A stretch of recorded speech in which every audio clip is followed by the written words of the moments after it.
Kisah Yudas Iskariot adalah salah satu narasi yang paling kontroversial dan penuh misteri dalam sejarah.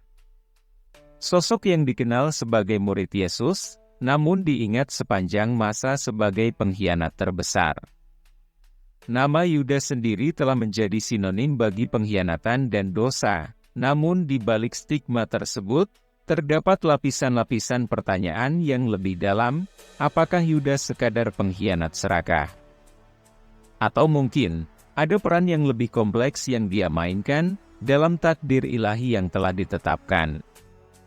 Dalam kisah pengkhianatannya, Yudas bukan hanya seorang aktor dalam drama besar penyaliban Yesus, tetapi juga menjadi cermin bagi pergulatan batin manusia, antara keinginan untuk berbuat baik, pengaruh kekuatan gelap, dan pilihan yang kita buat dalam menghadapi godaan. Dari sini, kita mulai merenungkan, apakah Yudas mengkhianati Yesus, ataukah dia hanya menjalankan peran dalam rencana besar yang sudah ditetapkan sebelumnya.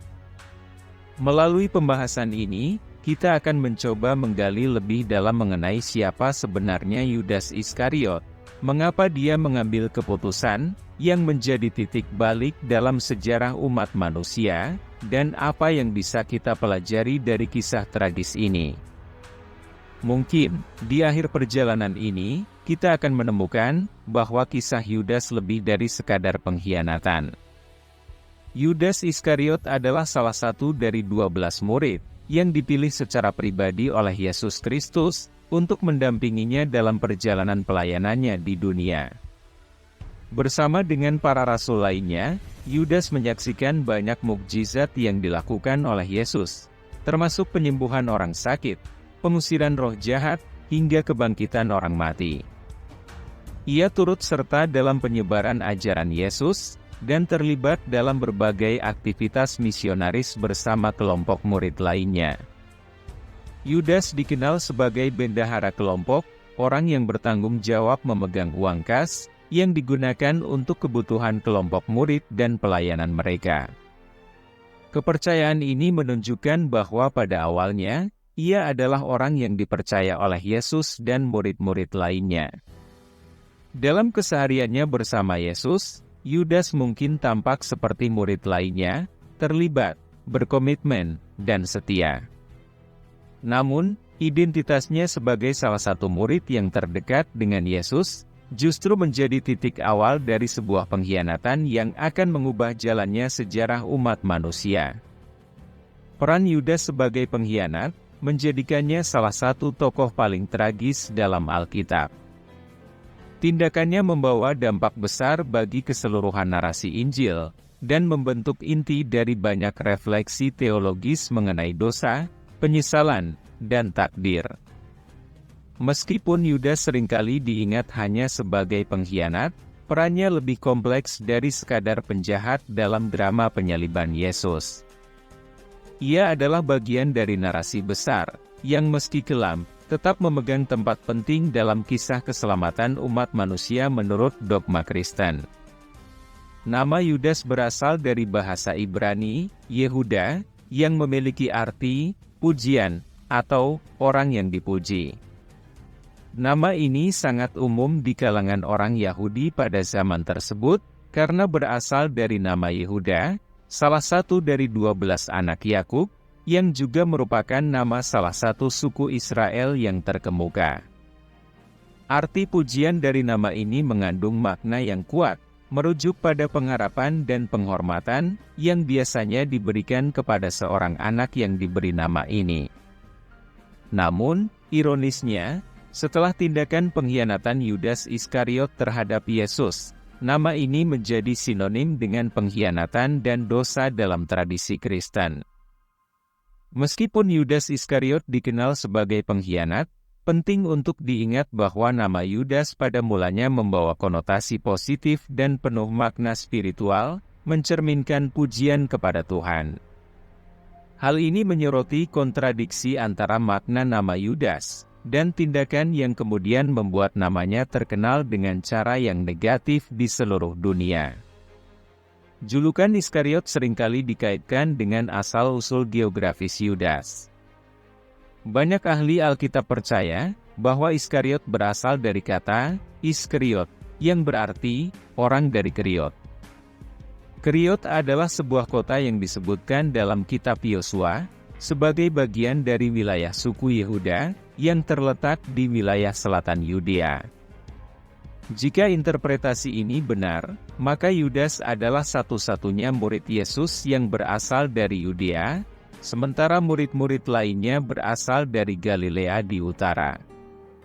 Penekanan pada asal-usul Yudas dari Keriot juga memberikan gambaran tentang latar belakangnya yang berbeda dari murid-murid lainnya. Beberapa sarjana berpendapat bahwa keterpisahan geografis ini mungkin turut mempengaruhi perannya dalam kelompok murid dan hubungannya dengan Yesus dan yang lainnya. Secara simbolis, asal-usul Yudas dari luar Galilea juga bisa dilihat sebagai refleksi dari perannya yang kemudian menjadi orang luar dalam komunitas murid Yesus. Yudas Iskariot, seperti halnya 12 murid lainnya, dipilih secara langsung oleh Yesus. Pemilihan 12 murid ini merupakan salah satu momen penting dalam pelayanan awal Yesus, seperti yang dicatat dalam Injil.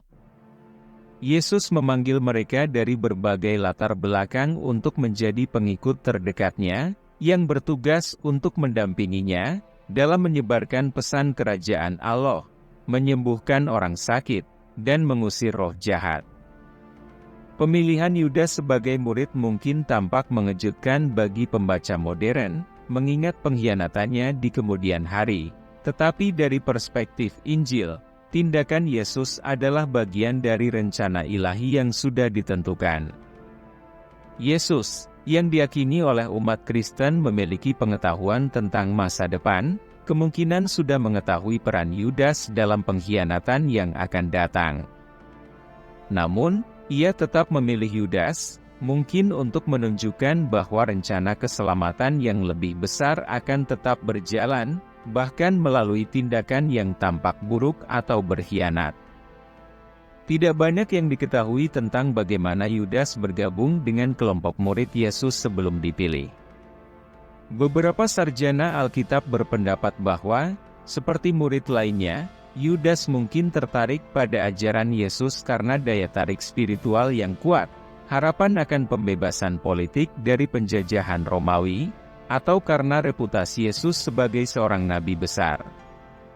Proses pemilihan ini menunjukkan bahwa pada awalnya, Yudas dianggap cukup layak untuk menjadi salah satu dari 12 murid yang paling dekat dengan Yesus, yang menunjukkan bahwa dia, setidaknya pada tahap awal, berbagi visi yang sama dengan kelompok tersebut. Pada awal perjalanan bersama Yesus, tidak ada indikasi bahwa Yudas berbeda secara signifikan dari murid-murid lainnya. Seperti murid lainnya, ia mengikuti Yesus kemanapun dia pergi, belajar darinya, dan turut serta dalam tugas pelayanan yang diberikan Yesus kepada mereka. Hubungannya dengan Yesus dan murid-murid lainnya, setidaknya di awal, tampak normal, dan bahkan akrab, mengingat ia adalah bagian dari kelompok inti yang sangat dekat dengan Yesus. Namun, Alkitab tidak memberikan banyak detail eksplisit mengenai hubungan pribadi Yudas dengan Yesus atau murid lainnya pada masa-masa awal. Narasi Injil lebih fokus pada tindakan besar dan ajaran Yesus, sementara interaksi pribadi antara murid seringkali tidak dibahas secara rinci.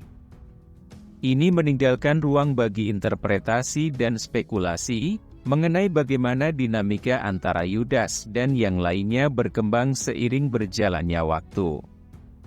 Dalam berbagai karya seni, sastra, dan teologi, hubungan awal Yudas dengan Yesus dan murid lainnya sering digambarkan dengan beragam cara, mulai dari kedekatan hingga ketidakpuasan yang berkembang secara perlahan.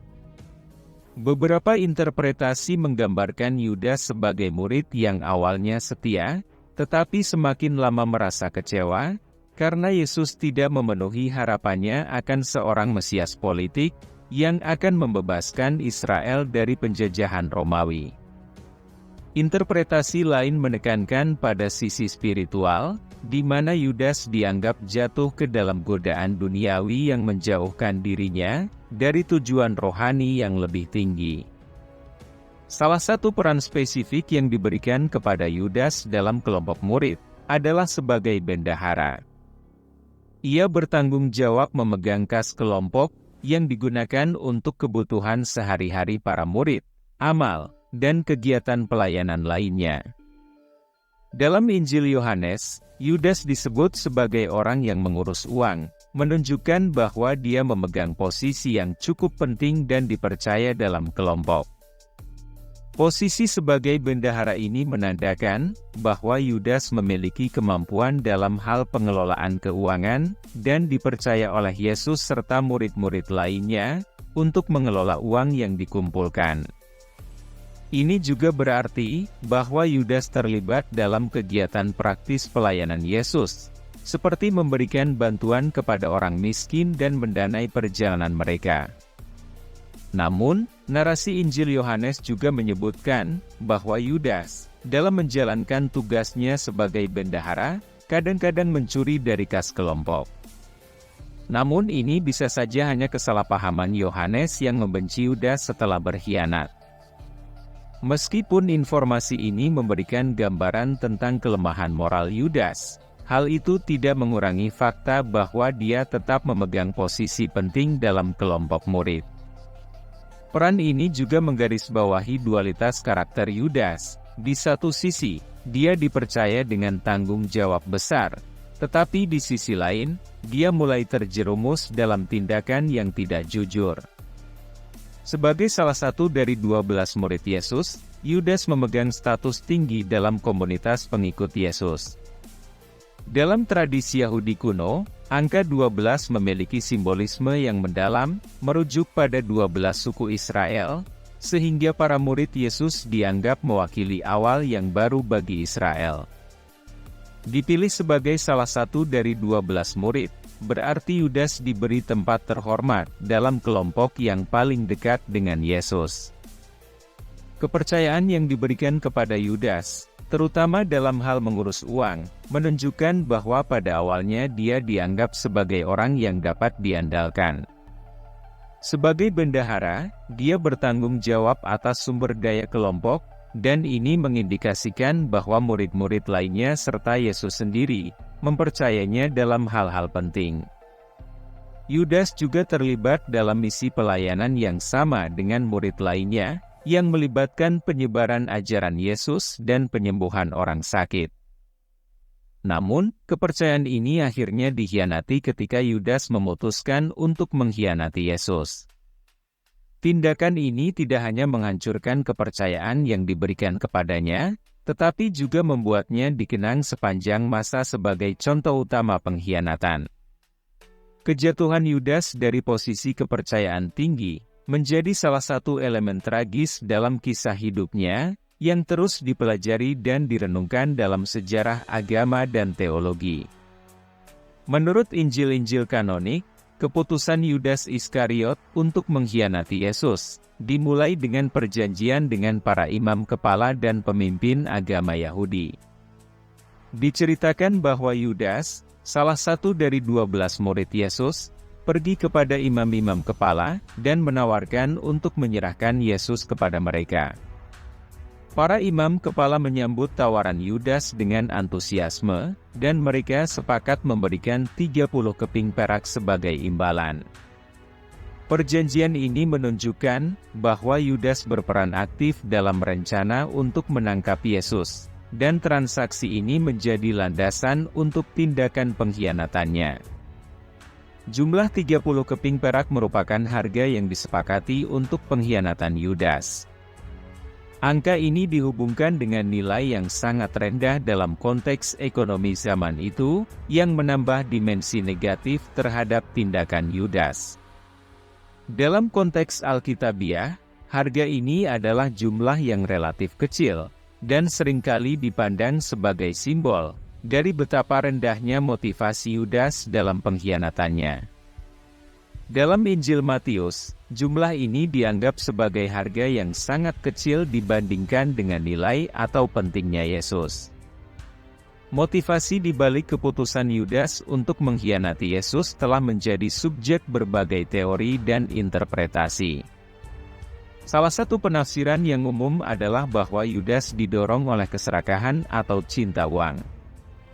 Dalam Injil Yohanes, Yudas digambarkan sebagai penjaga kas, yang dikenal sering mencuri dari kas milik kelompok Yesus.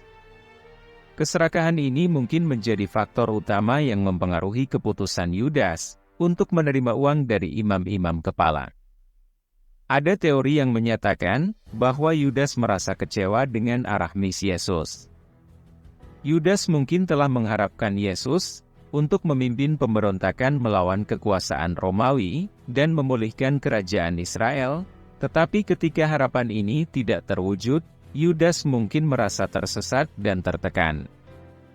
Pengkhianatan Yudas bisa jadi merupakan bentuk tindakan balas dendam atau frustrasi atas ketidakpuasan terhadap misi Yesus yang dianggap gagal. Beberapa interpretasi berpendapat bahwa tindakan Yudas merupakan bagian dari rencana ilahi. Dalam Injil Lukas, Yesus mengatakan bahwa Anak Manusia memang akan pergi menurut apa yang telah ditentukan, tetapi celakalah orang yang olehnya Anak Manusia itu dikhianati. Ini dapat diartikan bahwa pengkhianatan Yudas merupakan bagian dari takdir yang lebih besar, di mana tindakan Yudas adalah bagian dari rencana Tuhan untuk penyelamatan umat manusia melalui penyaliban Yesus. Keputusan Yudas untuk mengkhianati Yesus adalah bagian dari takdir yang telah ditentukan. Dalam hal ini, Yudas bukan hanya melakukan tindakan yang salah, tetapi juga berperan dalam pelaksanaan rencana ilahi yang lebih besar. Ini mencakup pandangan bahwa pengkhianatan Yudas adalah elemen penting dari narasi penyelamatan yang melibatkan penderitaan dan penyaliban Yesus. Injil Yohanes menyebutkan bahwa setan telah menggerakkan hati Yudas Iskariot, anak Simon, untuk menyerahkan Yesus. Dalam konteks ini, setan dianggap sebagai kekuatan jahat yang mempengaruhi keputusan Yudas.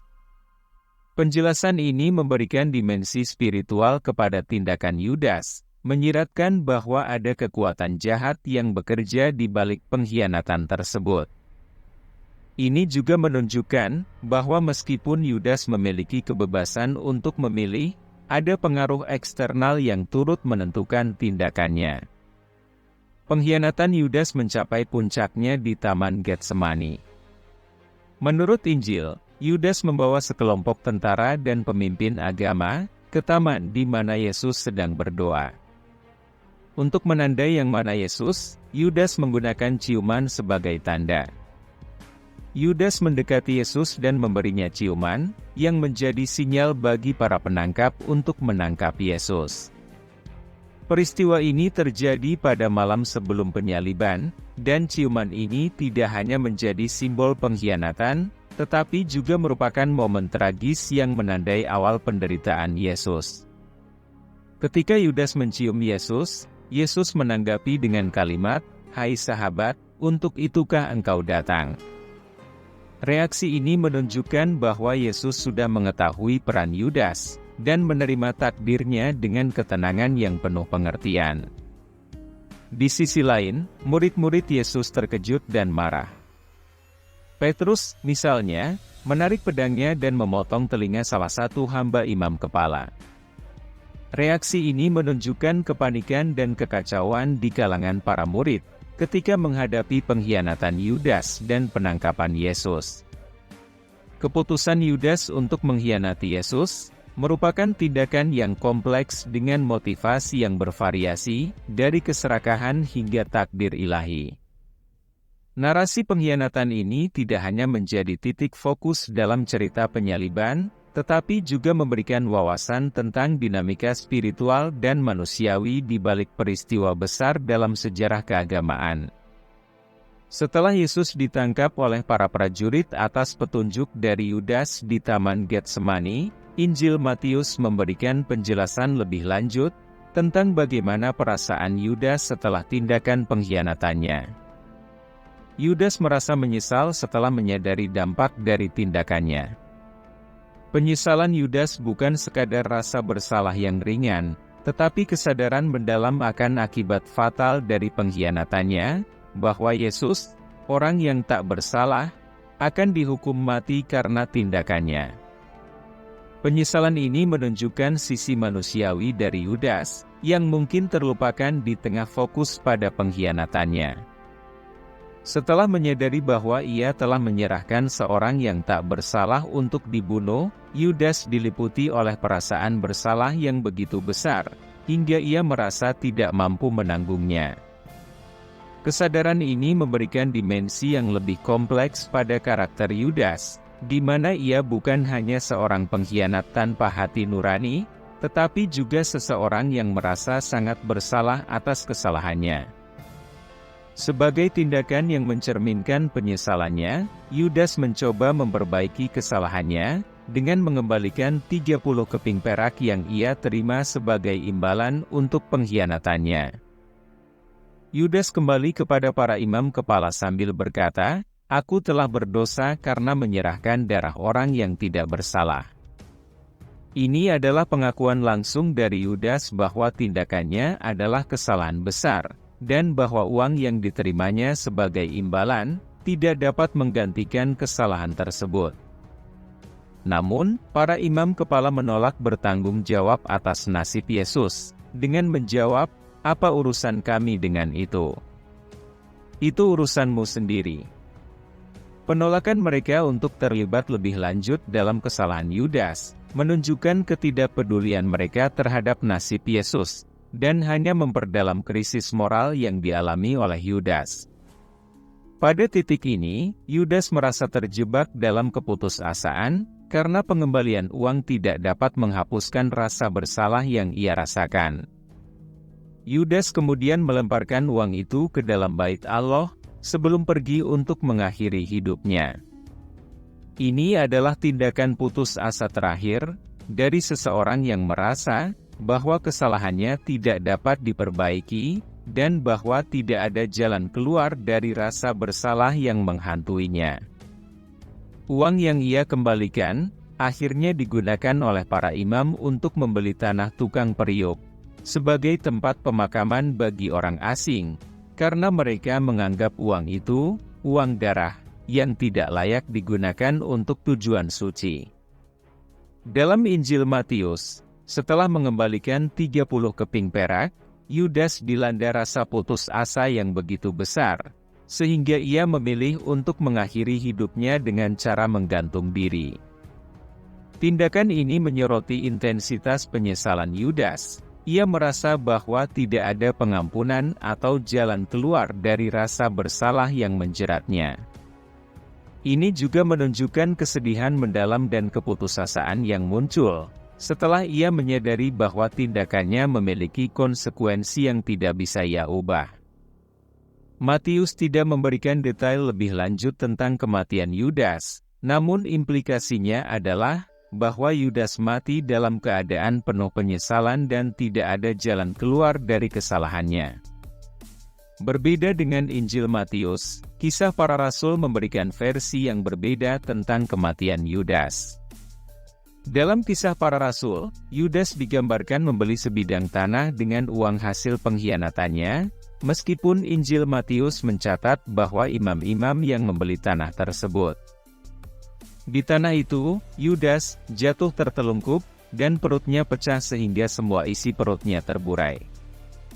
Kisah ini memberikan gambaran yang lebih dramatis, dan bahkan mengerikan tentang kematian Yudas, yang mungkin juga bisa dianggap sebagai hukuman ilahi atas tindakannya.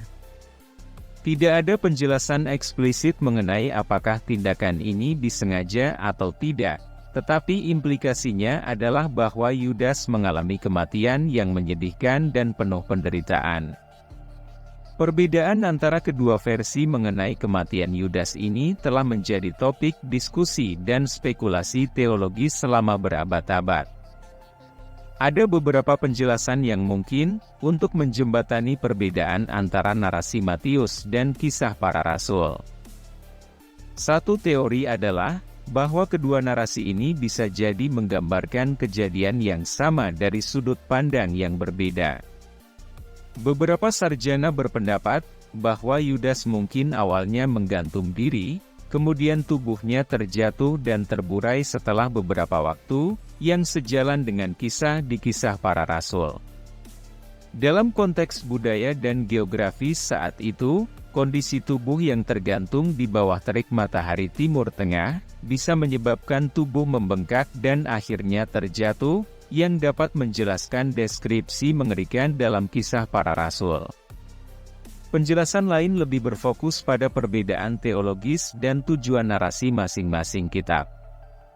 Matius, yang cenderung lebih menekankan pada penyesalan dan pengampunan dalam narasinya, ingin menunjukkan bahwa Yudas, meskipun berdosa, menyesali tindakannya. Sementara itu, kisah para rasul, yang lebih berkaitan dengan penyebaran gereja awal dan kelanjutan misi para rasul setelah kematian dan kebangkitan Yesus, ingin menekankan aspek penghukuman dan akibat tragis dari pengkhianatan Yudas. Perbedaan ini juga bisa mencerminkan perbedaan tradisi lisan di berbagai komunitas Kristen awal. Dalam sejarah penulisan Alkitab, tradisi lisan seringkali beragam dan berkembang sebelum akhirnya dicatat dalam bentuk tertulis. Oleh karena itu, perbedaan antara kedua narasi ini mungkin mencerminkan variasi dalam tradisi yang berkembang di antara para pengikut Yesus di berbagai wilayah.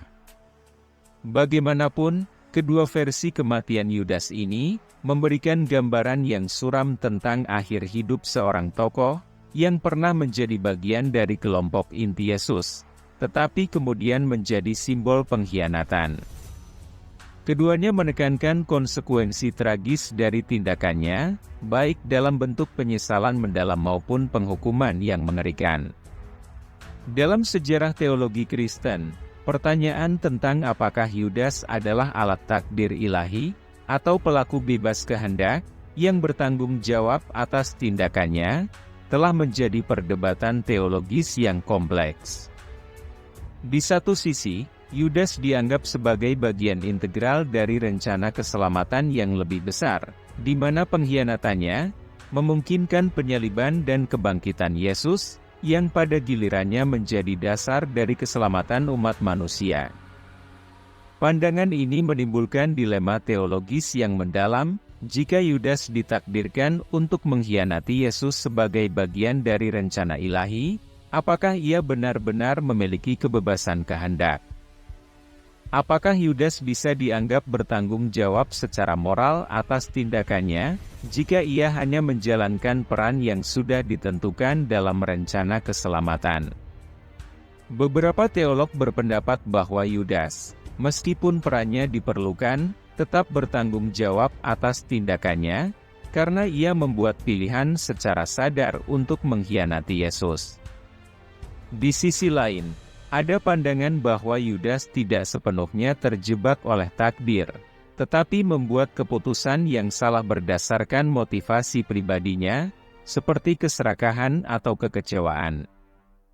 Pandangan ini mengakui adanya kebebasan kehendak Yudas, di mana ia bertindak berdasarkan dorongan hatinya sendiri, dan dengan demikian, tetap bertanggung jawab atas dosa pengkhianatannya. Kedua pandangan ini terus menjadi topik refleksi dalam ajaran gereja dan diskusi teologis.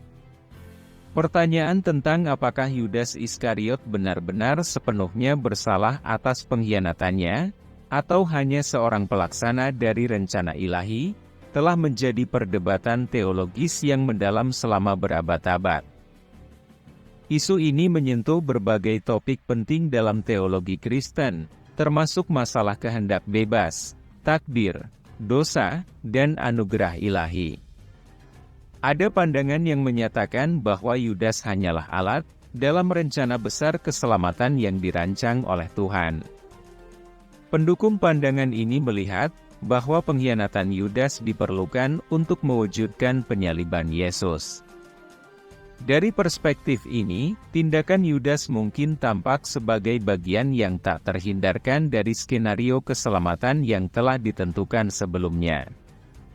Injil Yohanes, misalnya, mencatat bahwa Yesus mengetahui sejak awal siapa yang akan mengkhianatinya, yang memberi indikasi bahwa pengkhianatan Yudas adalah bagian dari rencana Tuhan. Selain itu, Yesus menyatakan bahwa Anak Manusia memang akan pergi sesuai dengan yang tertulis tentang Dia, yang menunjukkan bahwa kematian Yesus sudah direncanakan sebelumnya, meskipun Yesus juga menambahkan bahwa celakalah orang yang olehnya Anak Manusia itu diserahkan, menekankan tanggung jawab pribadi Yudas atas tindakannya. Pendekatan ini menganggap bahwa Yudas tidak memiliki kebebasan penuh dalam tindakannya, karena pengkhianatannya adalah bagian dari kehendak ilahi. Jika pengkhianatan ini adalah keharusan dalam rencana Tuhan, maka muncul pertanyaan tentang seberapa besar tanggung jawab pribadi Yudas dalam tindakannya. Di sisi lain, banyak teolog menekankan kebebasan kehendak Yudas, dan memandangnya sebagai pelaku yang bertanggung jawab penuh atas tindakannya. Dalam pandangan ini, meskipun peran Yudas mungkin telah ditentukan oleh Tuhan, dia tetap membuat pilihan pribadi untuk mengkhianati Yesus. Yudas tidak dipaksa untuk mengkhianati Yesus, sebaliknya, ia memilih untuk melakukannya berdasarkan keinginannya sendiri, yang mungkin didorong oleh keserakahan, kekecewaan, atau alasan pribadi lainnya. Pendekatan ini menekankan bahwa Yudas memiliki tanggung jawab moral atas tindakannya, dan bahwa tindakannya adalah dosa serius yang mengakibatkan penderitaan dan kematian Yesus. Meski tindakannya sesuai dengan takdir ilahi, kebebasan kehendak Yudas tidak dihapuskan, dan ia harus mempertanggungjawabkan perbuatannya.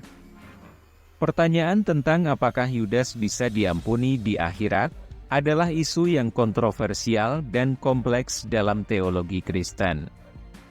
Dalam kitab suci, nasib akhir Yudas tidak dijelaskan secara eksplisit, dan pandangan-pandangan tentang pengampunan Yudas di akhirat bervariasi tergantung pada interpretasi teologis dan tradisi. Pandangan tradisional dalam kekristenan menganggap Yudas sebagai tokoh yang terkutuk karena pengkhianatannya. Pernyataan Yesus dalam Matius, "Celakalah orang yang olehnya Anak Manusia itu diserahkan.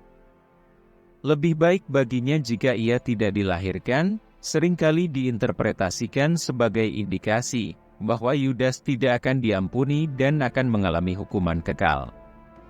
Ayat ini memberikan gambaran bahwa dosa Yudas sangat berat, sehingga ia mungkin terkutuk selamanya. Pandangan ini didukung oleh tradisi-tradisi gereja awal, yang sering menggambarkan Yudas sebagai contoh dari orang yang memilih untuk tidak bertobat dan akhirnya dihukum. Dante Alighieri, misalnya, dalam Divine Comedy, menempatkan Yudas di lingkaran ke-9 neraka bersama para pengkhianat lainnya, memperkuat gagasan bahwa Yudas tidak diampuni atas tindakannya. Meskipun demikian, ada pandangan alternatif yang lebih berfokus pada kemungkinan pengampunan dan kasih karunia Tuhan, bahkan untuk Yudas.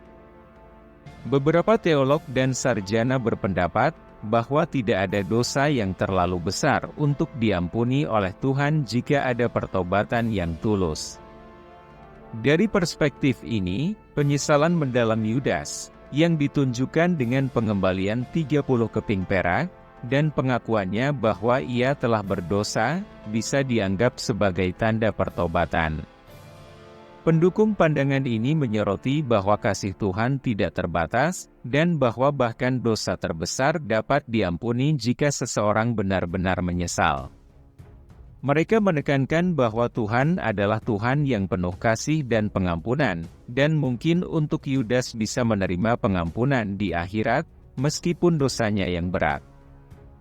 Selain itu, ada interpretasi yang didasarkan pada ide predestinasi, di mana beberapa teolog percaya bahwa Yudas, sebagai bagian dari rencana Tuhan, mungkin juga termasuk dalam rencana keselamatan Tuhan.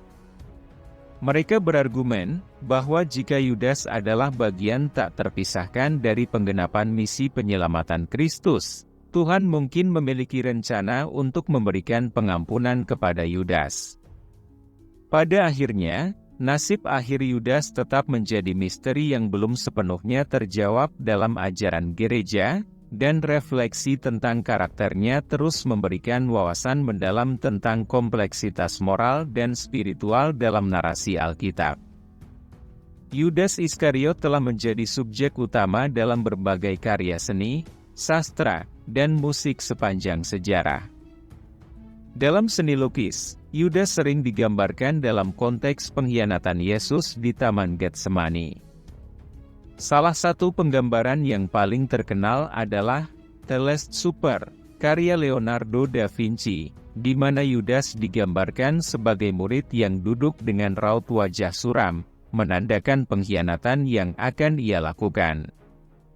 Selain dalam seni lukis, sosok Yudas juga sering muncul dalam sastra. Dalam Divine Comedy karya Dante Alighieri, Yudas ditempatkan di lingkaran kesembilan neraka, yang dikhususkan untuk para pengkhianat, di mana ia digambarkan sedang dimakan oleh Lucifer, menekankan statusnya sebagai pengkhianat terbesar. Dalam karya sastra lainnya, penulis sering mengeksplorasi kompleksitas karakter Yudas, mempertanyakan motif di balik pengkhianatannya, dan meresapi tindakannya dengan rasa simpati dan penyesalan yang mendalam. Salah satu perkembangan menarik dalam studi Yudas adalah penemuan Injil Yudas, sebuah teks gnostik yang ditemukan pada tahun 1970-an di Mesir. Injil Yudas menawarkan pandangan alternatif tentang Yudas yang sangat berbeda dari narasi yang umum diterima dalam Alkitab. Dalam teks ini, Yudas digambarkan bukan sebagai pengkhianat, tetapi sebagai murid yang paling dekat dengan Yesus, yang bertindak berdasarkan perintah Yesus sendiri untuk menyerahkannya kepada otoritas agama. Teks ini memperkenalkan perspektif baru di mana Yudas bukanlah musuh Yesus, melainkan pelaksana kehendak ilahi yang lebih besar.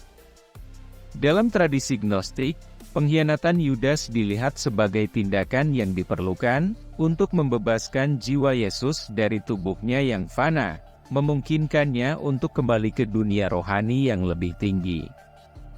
Teks ini memberikan pandangan yang lebih positif tentang peran Yudas dalam narasi keselamatan, melihatnya sebagai seseorang yang memiliki pemahaman lebih dalam tentang misi Yesus dibandingkan murid lainnya. Injil Yudas telah memicu perdebatan di kalangan sarjana Alkitab dan teolog, mengenai interpretasi baru tentang Yudas dan signifikansinya. Meskipun tidak dianggap kanonik oleh gereja Kristen arus utama, teks ini tetap menjadi topik studi yang penting dalam memahami keragaman tradisi dan pandangan dalam kekristenan awal. Dalam tradisi Gnostik, pandangan tentang Yudas sangat berbeda dari ajaran Kristen arus utama. Gnostisisme sering menekankan pada dualitas antara dunia materi yang dianggap jahat, dan dunia rohani yang dianggap baik. Dalam konteks ini, tubuh fisik Yesus dianggap sebagai penjara bagi jiwanya yang ilahi, dan peran Yudas dalam mengkhianati Yesus dilihat sebagai tindakan pembebasan, yang memungkinkan Yesus untuk melepaskan diri dari tubuh material dan kembali ke alam rohani. Dalam pandangan ini, Yudas bukanlah pengkhianat, tetapi justru pelaksana kehendak ilahi, yang memahami tujuan akhir Yesus lebih baik daripada murid lainnya. Yudas, dalam tradisi ini, bertindak sesuai dengan rencana kosmis yang lebih besar dan lebih dalam, di mana penyaliban Yesus adalah bagian dari proses pembebasan spiritual. Interpretasi ini sangat berbeda dari pandangan tradisional yang melihat Yudas sebagai simbol dosa dan kehancuran, dan menempatkannya sebagai figur yang diperlukan untuk pemenuhan tujuan ilahi. Kisah Yudas Iskariot adalah salah satu narasi yang paling kaya dan kompleks dalam sejarah kekristenan. Dari sudut pandang teologis, Yudas terus menjadi topik refleksi mengenai dosa, kebebasan kehendak, dan takdir ilahi. Penemuan Injil Yudas membuka interpretasi baru yang menantang pandangan tradisional, menyoroti bagaimana tokoh ini terus membangkitkan berbagai spekulasi, diskusi, dan pemahaman baru sepanjang sejarah. Salah satu perdebatan yang sering muncul terkait dengan kisah Yudas Iskariot adalah mengenai perannya dalam pengkhianatan Yesus yang akhirnya mengarah pada penyaliban, yang dipandang sebagai pusat dari narasi penebusan dosa dalam kekristenan. Kebingungan ini muncul dari fakta bahwa jika Yudas tidak mengkhianati Yesus, maka peristiwa penyaliban, yang dianggap esensial bagi keselamatan umat manusia dalam teologi Kristen, mungkin tidak akan terjadi. Hal ini menjadi bahan kritik bagi beberapa kalangan, terutama dari non-Kristen, yang melihat elemen ini sebagai sesuatu yang paradoks atau bahkan absurd. Penyaliban Yesus dipandang sebagai peristiwa sentral dalam rencana keselamatan Tuhan, di mana melalui kematiannya, dosa umat manusia ditebus.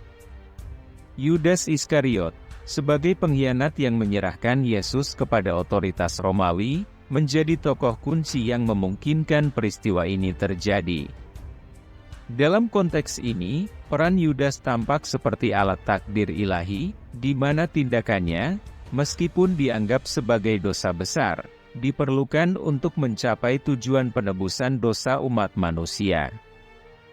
Namun, pandangan ini menimbulkan pertanyaan mendasar. Jika pengkhianatan Yudas diperlukan untuk keselamatan, mengapa Yudas tetap dianggap bersalah dan terkutuk? Bagi banyak non-Kristen, ide bahwa tindakan pengkhianatan Yudas, yang dianggap sebagai dosa besar, justru merupakan bagian yang diperlukan dalam rencana keselamatan Tuhan tampak paradoks dan absurd. Jika Yudas memang diperlukan dalam rencana keselamatan, mengapa dia harus dihukum karena perannya? Dalam pandangan ini, Yudas tampak seperti korban dari rencana ilahi yang telah ditentukan sebelumnya, di mana ia tidak memiliki pilihan lain selain mengkhianati Yesus. Kritik ini mempertanyakan keadilan dalam menghukum seseorang, yang pada dasarnya menjalankan peran penting dalam skema penebusan dosa. Bagi kalangan non-Kristen, narasi ini dapat terlihat sebagai kontradiksi logis. Jika keselamatan manusia bergantung pada kematian Yesus, dan kematian ini hanya bisa terjadi melalui pengkhianatan Yudas, maka Yudas sebenarnya berjasa dalam menyelamatkan umat manusia. Ini menciptakan situasi yang tampaknya absurd. Tindakan pengkhianatan yang pada dasarnya negatif dan dianggap sebagai dosa berat, justru menjadi komponen kunci dalam penggenapan keselamatan. Pertanyaan yang muncul adalah, bagaimana mungkin tindakan yang berdosa menjadi instrumen keselamatan? Dalam kritik ini, ada kebingungan moral tentang bagaimana tindakan jahat bisa menghasilkan kebaikan yang besar, dan apakah ini tidak menunjukkan ketidakkonsistenan dalam pandangan moral atau teologis Kristen. Dari perspektif ini, narasi Yudas tampak tidak masuk akal, karena menuntut bahwa pengkhianatan, yang secara moral salah, diperlukan untuk mewujudkan rencana Tuhan yang dianggap benar dan baik. Jika Yudas dipandang sebagai pelaksana rencana ilahi yang tak terelakkan, maka ini bisa dilihat sebagai bentuk fatalisme, di mana kebebasan kehendak manusia hilang.